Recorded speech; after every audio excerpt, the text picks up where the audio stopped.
of leads us to his trade war again, which is completely just another like testament to his ego. And now Amazon was today trying to, I guess, put like a tariff price next to things on their website, and then immediately like they kind of like backed down. Jeff Bezos backed down and said that they weren't going to do that. We weren't going to actually kind of like embarrass Trump like that. Apparently, Trump got on the phone with him and talked to him and said that he was a great guy. He understands exactly what's going on. We fixed the problem already.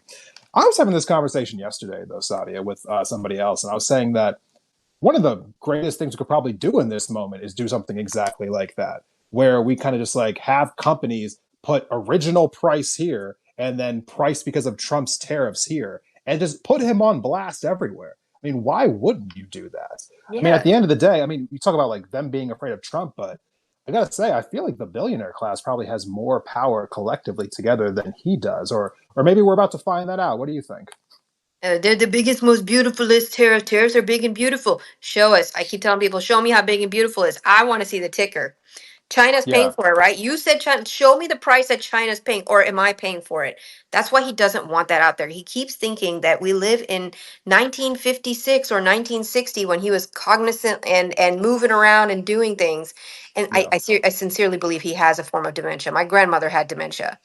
And yeah, we are being led by somebody who is stuck in a time that he's yearning for, along with his racism. And I just feel like he is, I think he's going to back out, to be completely honest, and he's going to be stuck because China's not going to let him back out like that. I think that the phone call that he had with Bezos proved that to me today. You think that a simple phone call to Bezos, just don't put that ticker there. You just think that a guy is willing to lose his entire billions and billions just because Trump made a phone call?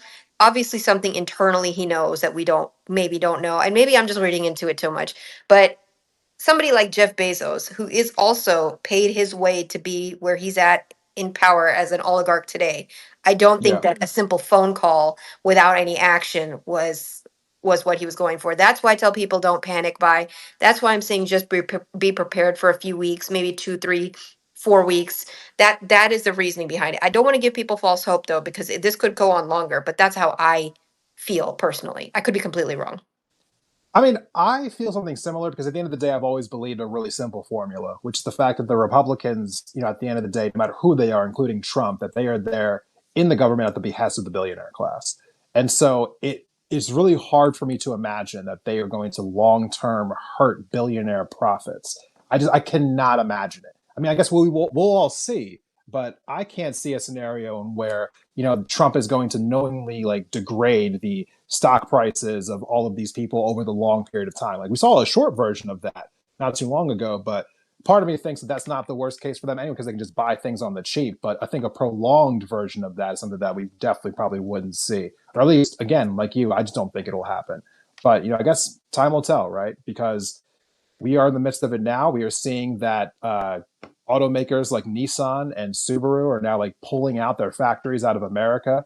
We are seeing, China saying that they're not going to stop sending so many like shipping containers over here to America. So I think there was like semiconductor chip manufacturers are now like no longer to be building the factories that they said they were going to be building here. So we're in a tough place right now. I really don't know where exactly we're going to go next, but I'm definitely going to be keeping good track of it and talking about as much as I possibly can because we are all kind of like, I think a lot of people in America are living paycheck to paycheck. So these things matter more than they ever have. I mean, the price of Yeah. everything is about to go up. Yeah, we're about to be living in Hawaii prices without the Hawaii part, and that's the shitty part. I don't know if you saw, there are some. I believe that there are some members of Congress tomorrow that will be going to challenge the tariffs and say, I think it's Yes. Rand Rand Paul, Paul, like if that's heading nothing, this. he's consistent. I mean, he's not a great person, but he's consistent on like a couple issues. So this happens to be one of them. He seems like one of like two Republicans who's not afraid to actually challenge Trump. Well, I guess three if Mitch McConnell still counts. No, Mitch McConnell's a corpse. Is a turtle's corpse, and he's trying to. He probably saw. I know sometimes people are getting impressed with his last second like votes that he's doing, and I'm Yeah. like, the guy just saw the claw of death. You think that he doesn't know where he's going?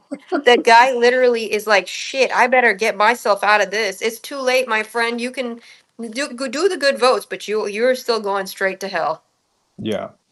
Yeah, no, it's basically like McConnell's, ghost, Rand Paul, Thomas Mass, the Kentucky guys. Actually, it's Yeah, basically just them. So right. yeah, His uh, ghost. I mean, what's left of him? Let's just be honest here. Saadia, thank you so much for coming on today. This has actually been a really good time. Again, if anyone is, for everyone who's still here, please make sure that you are following. Up at the top of the screen, you can go ahead and click that right now. You can make sure you're following Saadia on Substack. I want to try to convince her to do more content over here. So hit the follow button. Try to get Saadia more in the Substack sphere here. So, and hopefully we can have you back on and do this again in the future. Of course, I love talking to you. You're one of my favorites, and I love collabing with you. And your platform is amazing. I believe in. Thank I you. think your politics and my politics are usually like neck and neck, which is rare to find. So thank you for all that you do. Yeah. Yeah, no, I really appreciate it. And the same goes to you. For those who don't know, like I met Saadia a couple of years ago now, collaborate with different posts all the time on Instagram.